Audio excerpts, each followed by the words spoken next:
The sun had barely risen over Fort Bragg when Staff Sergeant Maya Reeves stepped off the transport helicopter. Her boots hit the tarmac with a heavy thud. Dust swirled around her in the early morning light. She'd been gone for 72 hours. 72 hours that felt like 72 years. Her uniform was torn at the shoulder. Dirt streaked across her face. Her dark hair, usually pulled back in a tight regulation bun, hung loose and tangled. She carried nothing but a small pack and a memory card tucked deep in her vest pocket. That memory card held everything. Everything she'd seen. Everything she'd documented. Everything that could change the course of the operation overseas. Maya had been an intelligence analyst for 8 years.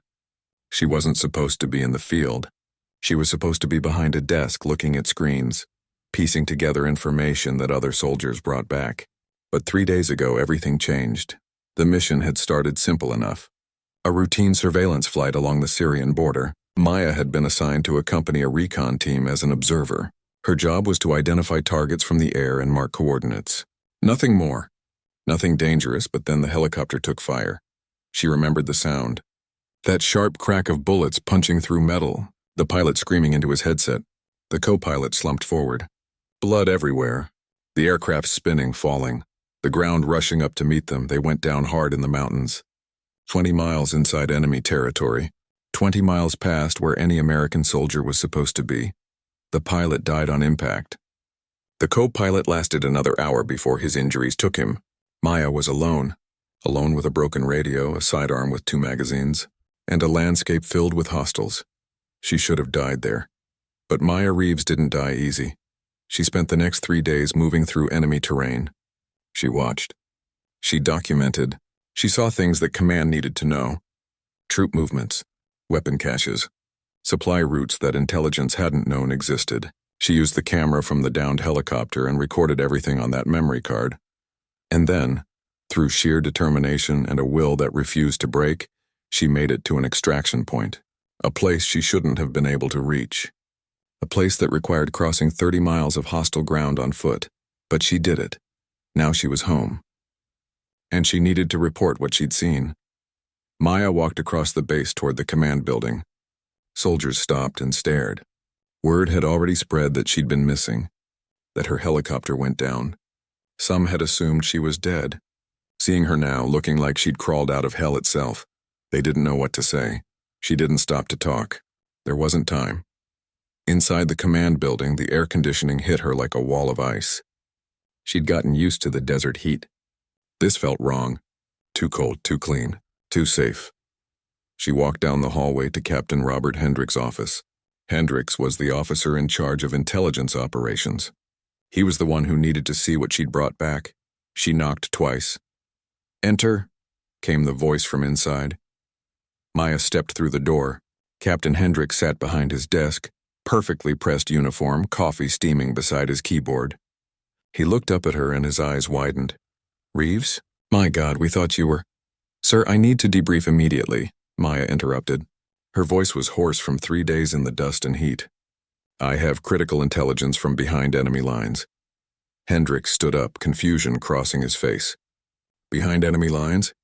Reeves, your helicopter went down near the border. Search and rescue covered that area. There's no way you—" "Sir, with respect, I was there."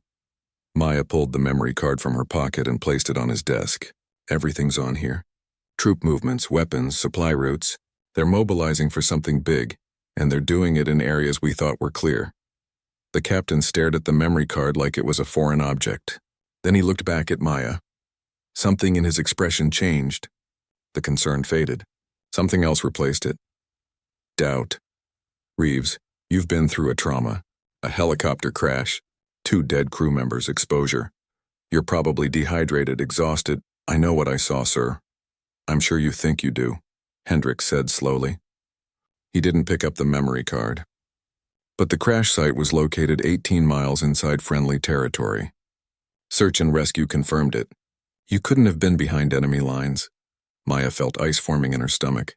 "Sir, I'm telling you, we went down in the mountains, 20 miles past the border." "I was there for 3 days." Hendricks shook his head. "That's impossible. The flight path was logged. The wreckage was found. You're confused." "I'm not confused, Captain. Staff Sergeant," his voice hardened now. You've been through something terrible. I understand that. But you need medical attention and rest, not to be filing reports about things that didn't happen. Maya's hands clenched into fists at her sides. Sir, that memory card could be from anywhere. Could be old footage. Could be fabricated. Hendricks picked up the card between two fingers like it might be contaminated. Where exactly do you claim this came from? I took it from the helicopter's reconnaissance camera. I documented everything I saw while moving through enemy territory that you couldn't have possibly reached. Hendricks dropped the memory card into his desk drawer. He didn't even look at it. Didn't put it into a computer. Didn't check. Reeves, I'm ordering you to medical. Get checked out. Get some sleep. We'll talk about this later when you're thinking clearly. Captain, please. That's an order, Staff Sergeant. Maya stood there, frozen. She'd survived a helicopter crash. Survived 3 days behind enemy lines. Survived impossible odds to bring back critical intelligence. And now she was being dismissed like a confused child who couldn't tell reality from imagination. Sir, she said quietly, people are going to die if you don't look at what's on that card. Hendricks sat back down at his desk. He picked up his coffee. Dismissed, Reeves. Maya's jaw tightened. She saluted sharply, turned, and walked out. Outside the office, she stood in the hallway, breathing hard. Her mind raced. This couldn't be happening. She'd risked everything to bring back that intelligence. And it was sitting in a drawer, ignored. From behind her, she heard voices. 2 junior officers were walking down the hall. They hadn't seen her yet, did you hear? Reeves is claiming she was behind enemy lines. Yeah, right. She probably got disoriented in the crash. Poor thing. Hendricks said she's making up stories. Trauma response or something. They turned the corner and saw Maya standing there. Their faces went red. They hurried past without another word. But Maya had heard enough. They didn't believe her. And worse, they were already talking about her like she was crazy. She walked toward medical, her mind working. She had 72 hours of truth burned into her memory. She had evidence. She had facts, and somehow she was going to make them listen. The medical facility was cold and sterile. Maya sat on the examination table while a young doctor shined a light in her eyes. He checked her reflexes, listened to her heart, asked her questions about headaches, dizziness, confusion, any memory gaps. He asked, making notes on his tablet. No, sir. I remember everything clearly. The doctor nodded, not looking up. Trauma can do strange things to memory, Staff Sergeant. Sometimes our brains fill in gaps with things that seem real but aren't. Maya's jaw clenched. I'm not confused about what happened. Of course. He smiled in that way doctors do when they're trying to be comforting but don't actually believe you. You're dehydrated and exhausted but otherwise healthy. I'm recommending 72 hours of rest and a psychiatric evaluation. A psych eval? Why? Standard procedure after a traumatic event like a helicopter crash. He kept writing. Nothing to worry about. Just talking to someone, processing what you've been through. But Maya knew what it really meant. They thought she was losing it. They thought the crash had scrambled her brain. That she couldn't tell real from imagined. She left medical with orders to report to the psychiatric office the next morning.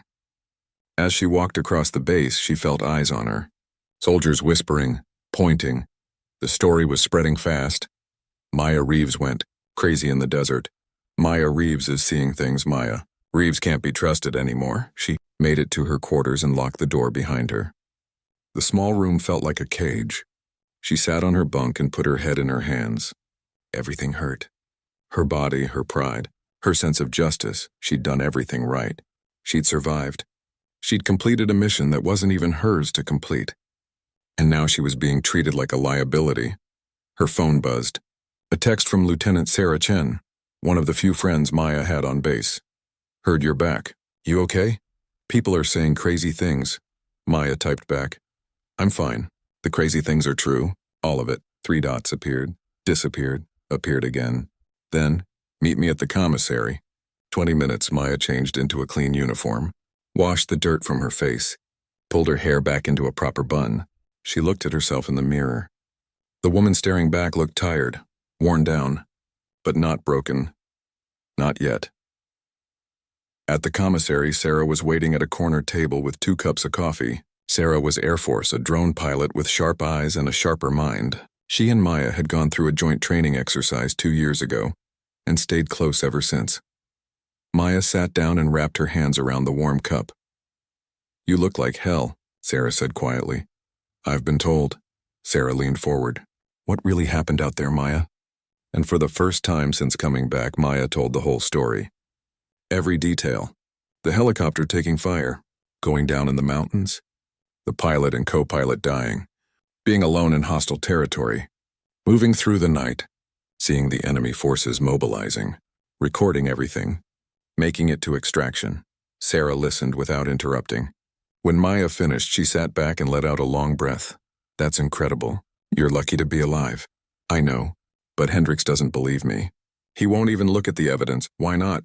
Maya shook her head. "I don't know. He keeps saying the crash site was found in friendly territory, that I couldn't have been where I said I was." Sarah frowned. "That doesn't make sense. Crash sites don't lie. The wreckage would be exactly where the helicopter went down, unless they're looking at the wrong wreckage. Or unless someone doesn't want your story to be true." The words hung between them. Maya hadn't considered that. She'd assumed Hendricks was just being stubborn, just didn't want to believe his intelligence analyst had somehow pulled off something his field operatives couldn't. But what if it was more than that? "What are you saying?" Maya asked. "I'm saying that intelligence you brought back could be embarrassing to someone. If we've been monitoring the wrong areas, if command has been operating on bad information, if someone made a mistake in plotting flight paths or identifying crash sites." Sarah lowered her voice even more. "There are careers on the line when something like this happens."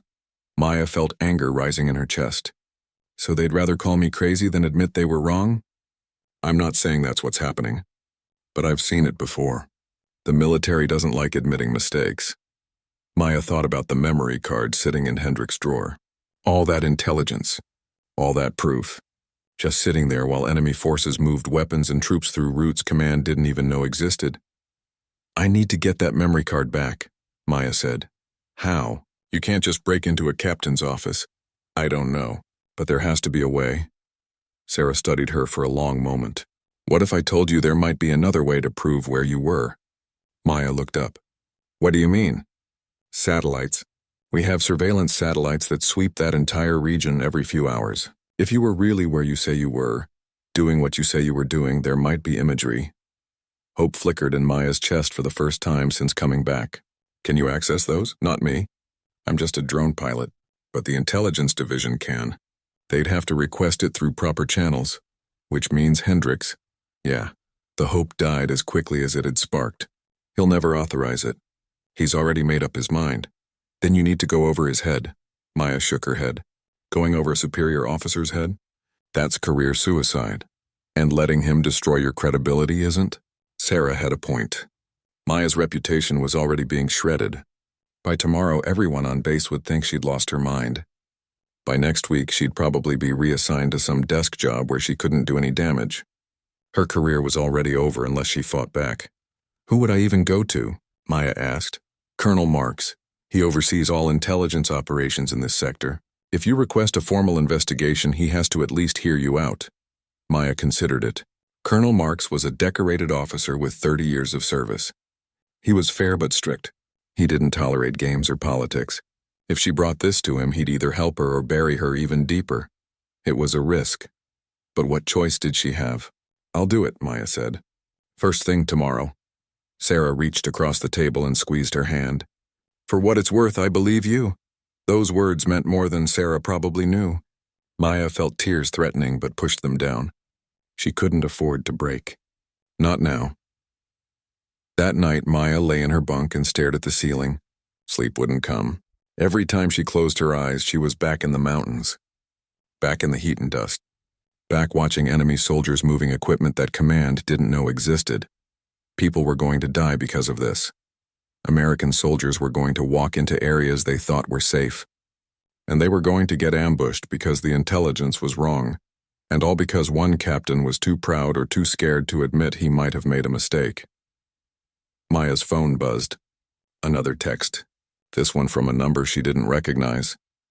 "Heard you're claiming you were somewhere you weren't. Maybe you should stop talking before you embarrass yourself further." Her blood ran cold. Someone was warning her off. Someone didn't want her pushing this. She deleted the text but couldn't delete the message behind it. Someone was watching. Someone was worried about what she might reveal, which meant she was onto something real. The next morning, Maya put on her dress uniform, polished her boots until they shined, made sure every detail was perfect.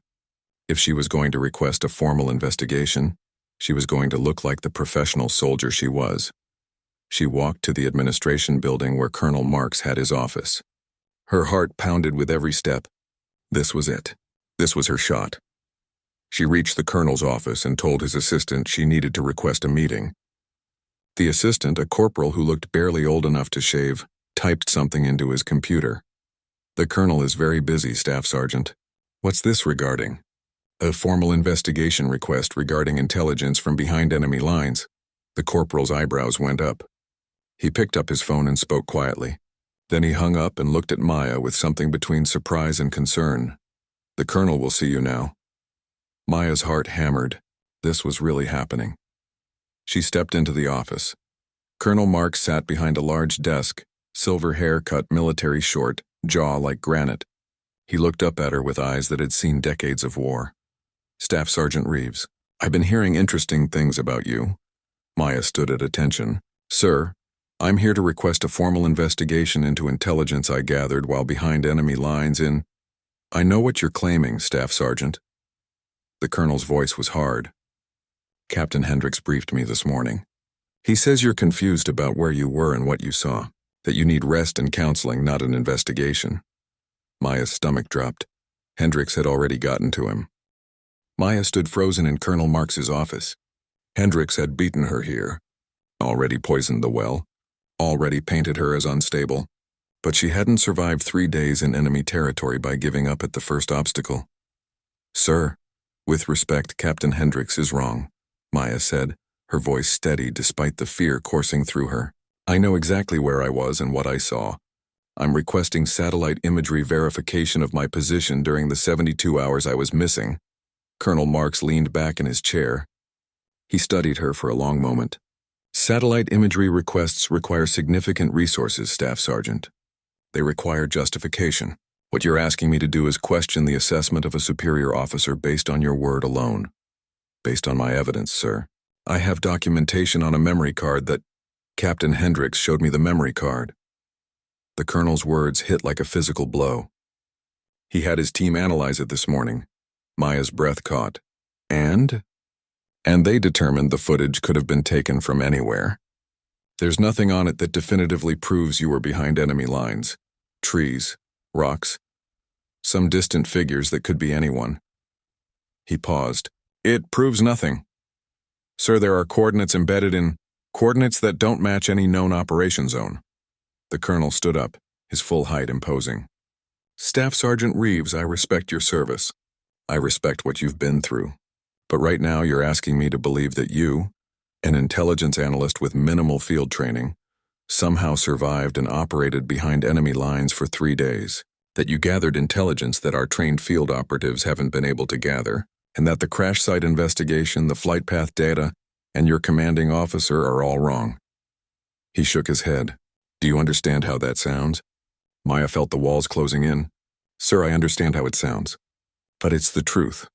Or it's what you believe is the truth after a traumatic experience." His voice softened slightly. "I'm not calling you a liar, Reeves. I'm suggesting that trauma does things to memory. Makes us certain of things that didn't happen the way we remember." "I'm not confused, sir." "Then help me understand something."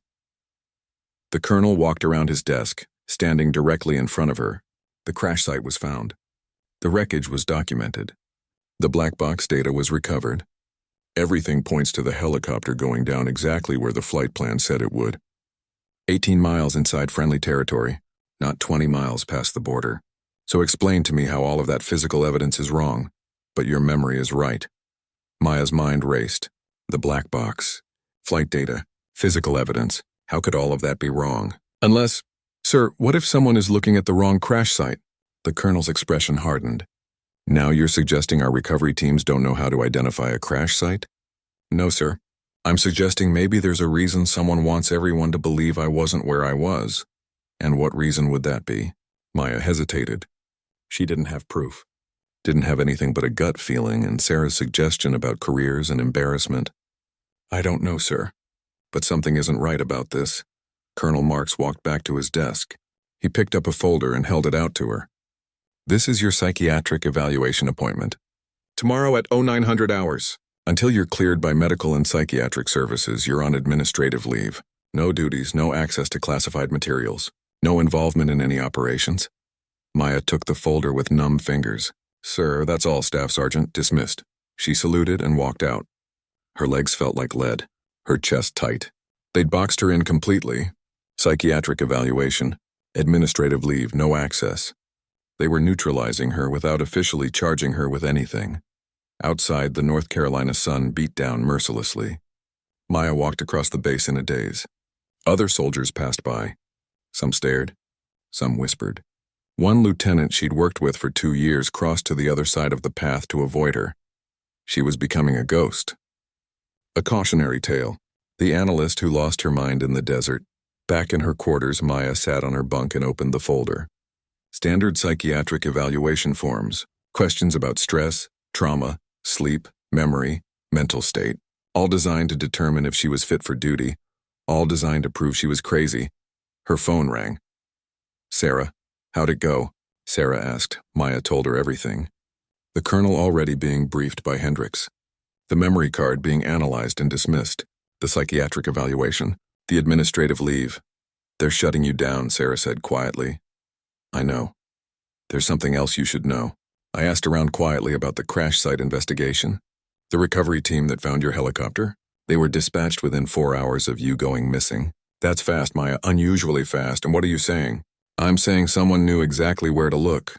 Like they already knew where it would be. Maya's blood ran cold. That's not possible unless they knew the helicopter was going down before it happened. Sarah's voice was barely a whisper. Or unless they're looking at a different crash site entirely. Why would they do that? I don't know. But I did some more digging. Want to know something interesting? The area where you say you went down? There was supposed to be a major operation there next month. A big push into that mountain region, but it got canceled 2 days ago. Canceled why? No official reason given. Just scrubbed from the schedule. Maya's mind was spinning. An operation canceled right after she came back with intelligence about enemy troop movements in that exact area. A crash site found impossibly fast. A captain who refused to even look at her evidence. A colonel who already had his mind made up before she walked in. Sarah, this is bigger than just someone covering up a mistake. I know. Which is why you need to be careful. People who stumble onto things they're not supposed to know have a way of disappearing into desk jobs in Alaska. Or psychiatric wards. That too. After they hung up, Maya sat in the silence of her room. She thought about everything that had happened. Every detail. Every inconsistency. And she realized something that made her stomach turn. Someone had wanted that helicopter to go down, and now someone wanted her to shut up about what she'd seen. But who? And why? She spent the rest of the day in her quarters thinking. Planning. That night she couldn't sleep again. She kept running through scenarios, possibilities, but she needed proof. Real proof. Something they couldn't dismiss or explain away. The satellite imagery was the key. If she could get someone to actually pull those images, they'd show exactly where she'd been. They'd prove everything. But how could she get access when she was on administrative leave? The answer came to her at 3 in the morning. She couldn't get access. But she knew someone who could. The next morning, before her psychiatric appointment, Maya met Sarah at a coffee shop off base. She laid out her plan. You want me to do what? Sarah's eyes went wide. Request the satellite imagery yourself. You're a drone pilot. You have clearance. You can say it's for a training analysis or something. Maya, if I request imagery of that specific area at that specific time, someone's going to know exactly what I'm looking for. I know, but you're not under investigation. You're not on administrative leave. They can't stop you from doing your job. Sarah shook her head.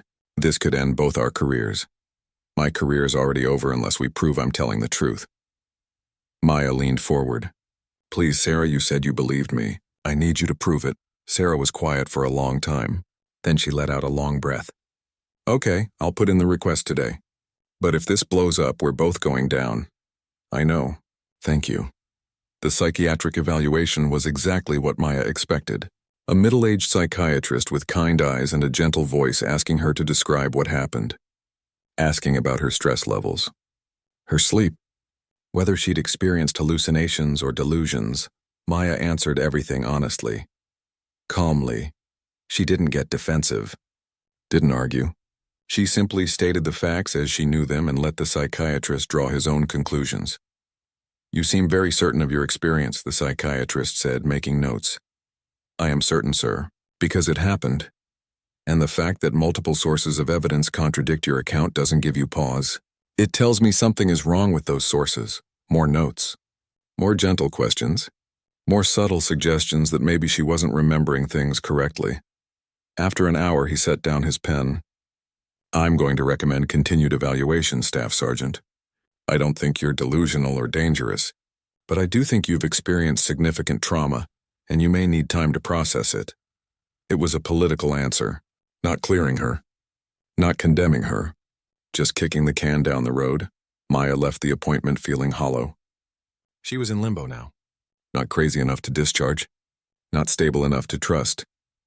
Her phone buzzed as she walked across the parking lot. A text from Sarah, imagery request was denied. Director said that area is classified above my clearance level. Maya stopped walking. Classified above Sarah's clearance level? Sarah had top secret clearance. What could be classified higher than that? She texted back, "Did they say why?" No, but the director seemed nervous. Like I'd asked about something I shouldn't have. Maya stood in the parking lot, pieces clicking together in her mind. The fast crash site recovery. The dismissed evidence. The canceled operation. And now satellite imagery that was suddenly classified beyond normal access. Someone was hiding something. Something big. And she'd seen it. That's why they wanted her silent. That's why they were destroying her credibility. Not because she was wrong. Because she was right. Her phone buzzed again. Another unknown number. "Stop asking questions. Last warning." Maya looked around the parking lot. Was someone watching her right now? Following her? Fear crept up her spine. But underneath the fear was something stronger. Anger. She'd served her country for 8 years. She'd survived the impossible. She'd done everything right. And now someone was threatening her for telling the truth? Maya deleted the text and made a decision. If they wanted her quiet, she was going to get loud. She just needed to figure out how. Maya spent the next 2 days planning. She couldn't access classified systems. Couldn't request official records. Couldn't do anything through normal channels. But she hadn't survived behind enemy lines by following the rules. She needed an ally, someone with access and authority who might actually listen. She found that person in an unexpected place. Major David Torres was the officer who'd led the search and rescue operation that had supposedly found her crash site. Maya had never met him, but she knew his reputation. 23 years in the Army, combat veteran, Bronze Star, Silver Star, a man who valued truth over politics. She found him in the gym at 0600 running on a treadmill. She waited until he finished, then approached. "Major Torres, Staff Sergeant Maya Reeves, I need 5 minutes of your time." He wiped sweat from his face and studied her. Recognition flickered in his eyes. "You're the analyst from the helicopter crash." "Yes, sir." "I heard you're claiming the crash site we found wasn't yours." "Sir, I'm not claiming anything except the truth. And I think you might have questions about what you found, too." Something shifted in his expression. "What makes you say that?"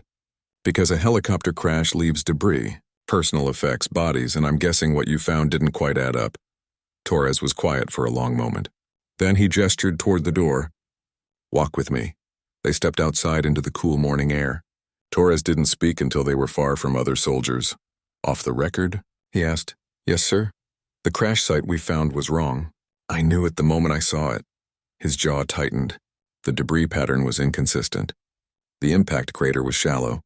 And there were only 2 bodies, but the manifest said 3 souls on board. Maya's heart pounded. "You reported this?" "I did. I was told the 3rd crew member, you, had clearly survived and wandered off. Thought we'd find you soon."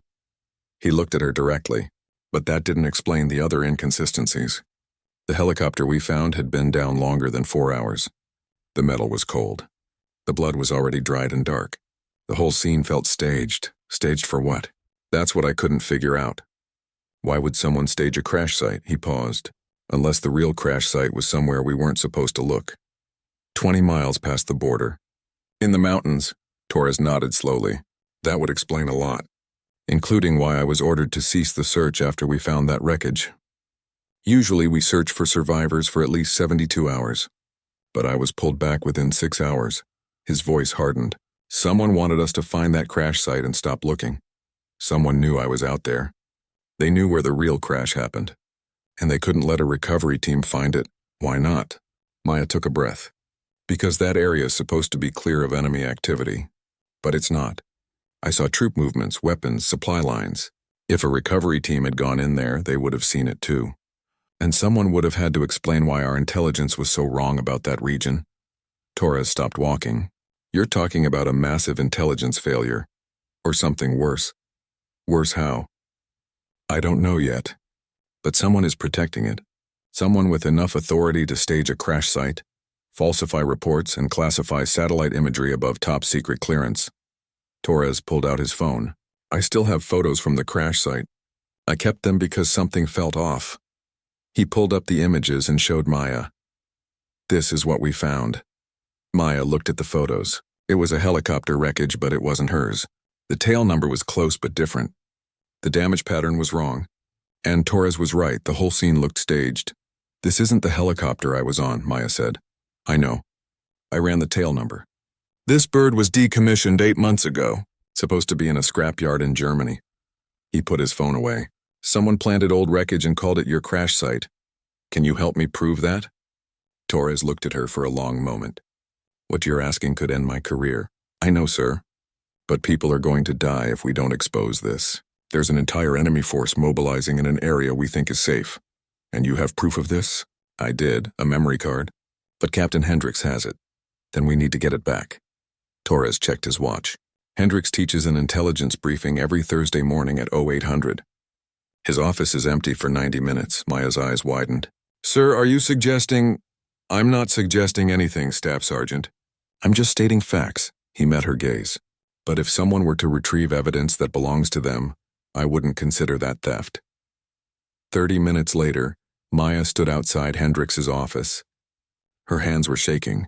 What she was about to do could land her in military prison. But she'd come too far to turn back now. She picked the lock, a skill she'd learned during survival training, and slipped inside. The office was dark and quiet. She went straight to the desk and opened the drawer where Hendricks had placed her memory card. It was gone. Maya's stomach dropped. She searched through every drawer. Nothing. Hendricks had moved it, hidden it, or destroyed it. Her evidence was gone. She was about to leave when she noticed Hendricks's computer was still on. The screen was locked, but the tower was humming. On impulse, she checked underneath the desk. There, taped to the underside, was the memory card. Hendricks had hidden it, but kept it close. Why, Maya grabbed it and left the office quickly. Outside, Torres was waiting. You find it? Maya held up the memory card. He hid it, like he was protecting it, or protecting himself. Torres pulled out his phone again. I'm calling in a favor. There's someone at Fort Meade who owes me. If anyone can pull satellite imagery without going through official channels, it's him. Can he do it without getting caught? He's NSA. He can do a lot of things. Torres made the call, speaking in low tones. When he hung up, he nodded. He'll pull the imagery for those 3 days. But it'll take him a few hours to do it without raising flags. Those were the longest hours of Maya's life. She stayed in her quarters waiting. Torres texted her updates. The NSA analyst was working on it. He'd found the satellite coverage. He was downloading the files. Finally, at 1600 hours, her phone rang. It's done, Torres said. Meet me at Building 7, Conference Room C, and bring that memory card. Maya's heart raced as she walked across the base. This was it, the moment of truth. Inside Conference Room C, Torres had set up a laptop connected to a large monitor. Another officer was there, Lieutenant Colonel Janet Pierce, the base's Inspector General. The IG was the officer responsible for investigating misconduct and ensuring accountability. Staff Sergeant Reeves, Colonel Pierce said, Major Torres has made some serious allegations. Before we go further, I need to know. Are you prepared to stand by everything you've reported? Yes, ma'am, everything. Even knowing that if you're wrong, you'll face charges for breaking into a superior officer's office? Maya's throat was dry. Yes, ma'am, Pierce nodded. Show me. Torres pulled up the satellite imagery on the monitor. The first image showed the border region, date and time stamped. He zoomed in on the mountains. And there, clear as day, was a helicopter crash site.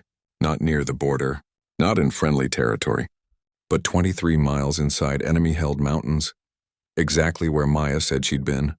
The next image, taken 6 hours later, showed a figure moving away from the crash site. The resolution wasn't perfect, but the figure was clearly a person. A person who matched Maya's height and build. Torres advanced through the images day by day, hour by hour. They showed Maya's path through the mountains, showed her hiding from enemy patrols, showed her watching and documenting troop movements. The images showed everything exactly as Maya had described it. Colonel Pierce leaned forward, studying each frame. This proves her account. She was behind enemy lines. She turned to Torres. And the crash site you recovered? Torres pulled up his photos on a split screen. Different location. Different helicopter. Planted evidence. By whom? That's what we need to find out, ma'am. Pierce pulled out her phone. I'm convening an immediate investigation. I want Captain Hendricks, Colonel Marks, and anyone involved in the crash site recovery in my office within the hour. She looked at Maya. Staff Sergeant, you're going to tell your story one more time. But this time, you'll have evidence to back it up. The meeting that followed was the most intense 2 hours of Maya's life. Captain Hendricks tried to dismiss the satellite imagery, tried to claim it was inconclusive. But Colonel Pierce wasn't having it. Captain, this imagery clearly shows Staff Sergeant Reeves exactly where she said she was, and it shows enemy troop movements in an area we've classified as low threat. Pierce's voice was ice. Either our intelligence is catastrophically wrong, or someone has been deliberately providing false assessments. Which is it? Hendricks's face went pale. The intelligence we had suggested. The intelligence you had was wrong, and when presented with evidence of that, you dismissed it. You attempted to discredit a soldier who risked her life to bring back critical information. Pierce stood up. You're relieved of duty pending investigation. Get out of my office. Hendricks left, his career in ruins. But Pierce wasn't done. She turned to Colonel Marks. Sir, did you review the satellite imagery request that was submitted 2 days ago? Marks looked uncomfortable. I was advised that area was classified beyond normal access.